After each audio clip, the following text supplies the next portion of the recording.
Welcome to RBN creatives media. నేను మీ నక్షత్ర.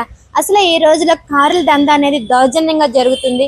Owners కి తెలియకుండానే కార్లు అమ్మడం, అది సెకండ్ హ్యాండ్స్ కార్లో ఒకే కార్ మీద 2 ఈఎంఐలు ఉండడం ఇంత దారుణంగా అంటే దారుణంగా జరుగుతుంది. ఈ ఘటనపై మనతో పాటు కృష్ణ గారు ఉన్నారు. ఆయనతో మాట్లాడి మరిన్ని వివరాలు తెలుసుకుందాము. నమస్కారం అండి. నమస్తే అండి. సో మేము విన్న ప్రకారం అయితే ఇప్పుడు కార్ అయితే మీకు యాక్సెప్ట్ చేస్తారు అంటే మీరని కాదు, మార్కెట్లో సో ఓనర్కి తెలియకుండా కార్ అమ్మడం, ఒక కారు మీద 2 ఫైనాన్స్ అని ఇవ్వడం, ఇది నిజమే అంటారా? జరుగుతాయండి. ఎందుకంటే అమ్మే వాళ్ళకి కొంచెం ప్రైజ్ రావాలని ఉంటుంది కదా, వాళ్ళంటి క్యాచ్ చేస్తుంటారు. మార్కెట్ ప్రైస్ కంటే 1 లక్ష రూపాయలు ఇస్తుందంటే అక్కడ నమ్మే 2 లక్షల రూపాయలు ఎక్కువ వస్తాయని చెప్పేసి నమ్మేసి ఇచ్చిపోతారు. అలాంటి వాళ్ళకి ఏం చేసి ఇవన్నీ ఫ్రాడ్ చేస్తుంటారు. జెన్యున్గా ఉన్న చాలామంది అట్లా చేయరు, కొంతమంది చేస్తుంటారు. చాలామంది సీనియర్లు ఉండండి మార్కెట్లో. ఒక కారు మీద 2 ఫైనాన్స్ చేస్తే ఒక్కరోజు ఉండలేము కదా మార్కెట్లో. 30 years నుండి నేనున్నాను. అలాంటివి నా ఆఫీస్లో ఎప్పుడు జరగలేదు, నేను ఎప్పుడు చేయము. అలాంటివి నా దగ్గర పనిచేసిన వాళ్ళు కూడా ఇంతవరకు చేయలేదు. ఎందుకంటే కొంతమంది ఉన్నారు చేస్తారు, డబ్బులకు ఆశపడి చేస్తారు. కానీ కొనేటప్పుడు కూడా అన్ని ఆలోచించుకొని కొనుక్కోవాలి కదా. కస్టమర్లు చాలా జాగ్రత్తగా ఉండాలి. కొనేటప్పుడు కారు చెక్ చేసుకోవాలి. కొంచెం తెలియకపోతే కారు గురించి షోరూమ్కి వెళ్ళి చెక్ చేయించుకోవాలి. ఏ బ్రాండ్ ఉంటే ఆ బ్రాండ్కి వెళ్ళి చెక్ చేయించుకోవాలి. పేపర్ వర్క్ కూడా బ్యాంకులో లోన్లు ఆన్లైన్ అన్నీ చెక్ చేసుకో. ఏ బ్యాంకులో లోన్ ఉంది కూడా తెలిసిపోతుంది ఆర్సీలో.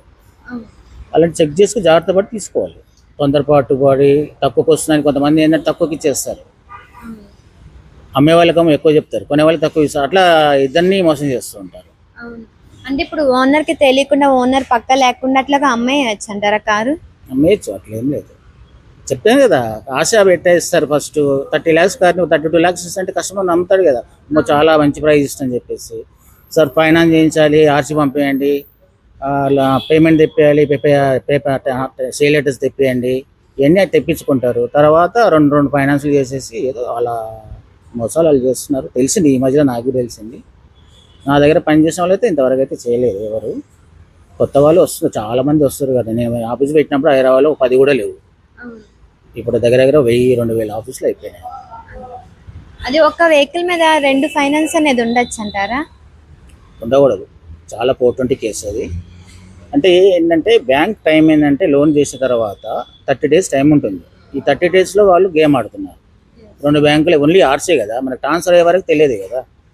ఒకేసారి లాగిన్ చేస్తారు. లాగిన్ చేసేసి ఈ బ్యాంకులో ఆ బ్యాంకులో దీనిలో 25 అందులో 25 తీసుకుంటారు. ఏ బ్యాంకు ఎండర్ చేయరు, ఎందుకంటే అది బయటపడుతుంది. ఎండర్ చేయగానే ఇంకో బ్యాంకు తెలిసిపోతారు ఏ బ్యాంకులు అంటే. అట్లా ఫ్రాడ్ చేసేసి ఫోన్ ఎత్తకుండా కస్టమర్లు ఇబ్బంది పెడుతుంటారు, బ్యాంకు వాళ్ళని ఇబ్బంది పెడుతుంటారు. అంటే ఇప్పుడు ఓనర్కి తెలియకుండా అమ్ముతున్నారు మార్కెట్లో కూడా అంటున్నారు, తర్వాత ఇన్ఫార్మ్ చేస్తారు. ఓనర్ తెలియకుండా ఎలా అమ్ముతారు? ఓనర్ అమ్మడానికి వస్తున్నాయి కదా అమ్మేది, తర్వాత ఇన్ఫార్మ్ చేస్తారు. అమ్మేసిన అడ్వాన్స్ వచ్చిందని చెప్తారు.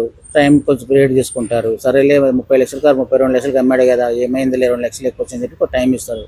అలా లాగుతూ ఇంకో కస్టమర్కి మళ్ళీ అమ్ముతారు. ఏదో చేస్తారంట, నాకు క్లియర్గా తెలియదు. నేను కూడా టీవీలో చూడడమే జరుగుతుంది. ఫ్రాడ్ అయితే జరుగుతుంది. చేసేవాళ్ళు కూడా ఉన్నారు మార్కెట్లో, కొత్త వాళ్ళు చేస్తున్నారు, పాత వాళ్ళు ఎవరు లేరు. అంటే ఈ ఫ్రాడ్ని ఇట్లాగా వెలుగులోకి తీసుకొచ్చి జనాలు మోసపోకుండా, ఇట్లా బ్యాంకు మోసపోకుండా ఉండాలంటే ఏం తీసుకొస్తే మంచిది అంటారు?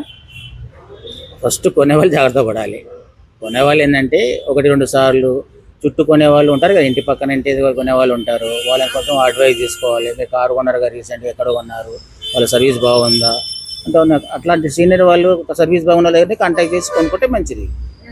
అంటే ఇప్పుడు ఓనర్స్ ఏదైతే అంటే కొనే వాళ్ళు కొత్తగా, సో మనకి అనుకున్న రేటు కన్నా తక్కువే వస్తుంది కదా అని మళ్ళీ వీళ్ళు ఏమంటారంటే మీరు తొందరగా అడ్వాన్స్ ఇచ్చి తీసుకోండి, దీని మీద మళ్ళీ వచ్చి వేరే వాళ్ళు చూశారు వాళ్ళకి ఇచ్చేస్తాం ఫస్ట్ అని చెప్పని అనేసరికి ఏం ఆలోచించుకోరు కదా. చేస్తారు, అలాంటివి కూడా జరుగుతాయి. మా దగ్గర ఏంటంటే కస్టమర్ టు కస్టమర్ కూర్చోబెట్టేస్తాం. ఇక్కడ ఒకవేళ ఇబ్బంది ఉండి కస్టమర్ రాని పరిస్థితి అంటే కాంటాక్ట్ నెంబర్ షేర్ చేస్తాం, మాట్లాడుకుంటారు. కానీ నమ్మకంగా ఏంటంటే అమ్మిన తర్వాత మా కమిషన్ మాకు వస్తుంది, లోన్ కావాల్సిన లోన్ చెప్పిస్తాము. మేమైతే ఫేర్గానే చేస్తాం. ఇంతవరకు అయితే మా దగ్గర చిన్న కంప్లైంట్ కూడా లేదు. అంటే ఈ దందా అనేది ఎక్కువ ఏ ఏరియా వైపు జరుగుతుంది అంటారు? ఏరియా అని ఉండదు, మనుషులు ఉంటారు, ప్రతి ఏరియాలో ఉంటారు చేసేవాళ్ళు. తొందరగా డబ్బులు సంపాదించిన వాళ్ళు ఉంటారు. ఎందుకంటే లాంగ్ టైం ఆలోచించే వాళ్ళు మోసం చేయరు. ఎందుకంటే వాళ్ళకి చివరి వరకు మనం ఉన్న రోజులంతవరకు వ్యాపారం చేయాలంటే నమ్మకంగా చేయాలి. వాళ్ళు మళ్ళీ రిపీట్గా రావాలి. మన దగ్గరకు వచ్చేవాళ్ళు 30 నుండి 800 కొనేవాళ్ళు ఈరోజు బెంజింగ్ కొనేవాళ్ళు కంటిన్యూ అవుతున్నారు. ఎందుకంటే రిపీటెడ్ మీరు చేసిన సర్వీస్ నమ్మకం కాబట్టి బ్లైండ్గా మా దగ్గర కార్లు పేపర్లు ఇచ్చేసి వెళ్ళిపోతారు.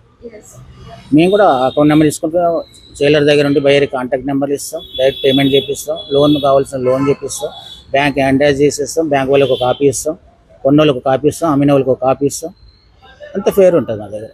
సో ఇలాంటి మోసాలు జరగకుండా ఉండాలంటే ఏదైతే కారు కొంటున్నారో వాళ్ళు జాగ్రత్త పడాలి అంటారు మీరు ఫైనలీ? ఖచ్చితంగా వాళ్ళే కదా, డబ్బులు వాళ్ళే కదా, మోసపోతే డబ్బులకు వాళ్ళే కదా, బాధ్యతలు వాళ్ళే కదా, జాగ్రత్త పడాల్సి వస్తుంది. కానీ ఇంకోటి ఏంటంటే వచ్చినప్పుడు కొంచెం తక్కువ రేటుకి వస్తుంది. మార్కెట్లో చాలామంది ఏం చేస్తారంటే 30 lakhs కారు, అరే నువ్వేంది 30 lakhs చెప్తున్నావు, పక్కన 28 lakhsకి వస్తుందంటే అలాంటిది ఆశపడి కొంచెం నమ్మకంగా తక్కువకి వచ్చిందని చెప్పేసి పేపర్లు చూసుకోకుండా బండి చేసి చూసుకోకుండా కొనుక్కొని వెళ్ళిపోతారు తక్కువకి వచ్చిన సంతోషంలో. అలాంటి వాళ్ళు మోసం చేస్తారు. మనదే ఎట్లా ఉంటుంది, మార్కెట్ ప్రైస్ ఏముంటుందో రీజనబుల్గా సేలర్కి బయర్ కూర్చోబెట్టేస్తాం, మార్కెట్ చెక్ చేస్తాం. అమ్మే వాళ్ళు కూడా రేట్ ఎక్కువ అంటే, కొనేవాళ్ళు కూడా రేట్ తక్కువ అంటే ఇంతే ఉంటుంది సార్ అని కన్వీన్స్ చేస్తాం, కూర్చోబెట్టేసి ఎవరి పేమెంట్ వాళ్ళకి చేపిస్తాం. కొన్న వాళ్ళకి ట్రాన్స్ఫర్ చేసేసి నేమ్ చేంజ్ చేసి ఇస్తాం. మేము సో మీరు ఏదైతే రన్ చేస్తున్నారో దీనికి లైసెన్స్ ఉండాలంటారా? ట్రేడ్ లైసెన్స్ ఉంటుంది మాది, జిఎస్టీ ఉంటుంది మాది, ఇన్కమ్ ట్యాక్స్ కడతాం మేము. ఇవన్నీ ఉండాలి, కంపల్సరీ ఉండాలి. ఇవన్నీ లేకుండా చేసేవాళ్ళు చాలామంది ఉంటారు. సో లైసెన్స్ అయితే కన్ఫర్మ్ ఉండాలి, లేకుండా అయితే దందా చేస్తున్నారా? లైసెన్స్ కంపల్సరీ సో ఇలాంటి వాళ్ళని పోలీసులు అయితే పట్టుకోవట్లేదు అంటారు.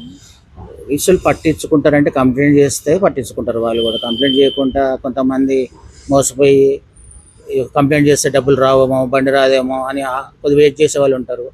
కంప్లైంట్ చాలా వెయిట్ చేసిన వాళ్ళు వెళ్ళి కంప్లైంట్ చేస్తే ఈ వెలుగులోకి వచ్చినాయి ఈ మధ్యలో. ఒక కంప్లైంట్ ద్వారా మొత్తం వెలుగులోకి వచ్చింది. అంటే మీరు స్టార్ట్ చేసినప్పుడు హైదరాబాద్ మొత్తానికి 4 ఉన్నాయి అన్నారు. 10 ఉంటాయి. 10 ఉంటే ఫస్ట్ షోరూమ్ హైదరాబాద్ పెట్టింది నేను, కార్ షోరూమ్ పెట్టింది నేను. కన్సల్టెన్సీ ఉన్నాయి, చిన్న చిన్న ఆఫీస్ ఒక రూమ్లో పెట్టుకొని కార్ పెట్టుకున్నాం మేము. ఎక్కువ showroom, first showroom Hyderabad start చేసింది 3-1 కార్స్ మేము. కానీ ఇప్పుడు చూస్తే మనకి లాట్ ఆఫ్ ఉన్నాయి, ఏరియాకి ఒక 5 or 6 ఉంటాయి. పెద్ద బిజినెస్ అయిపోయింది కదా, కొనేవాళ్ళు పెరిగిపోయారు.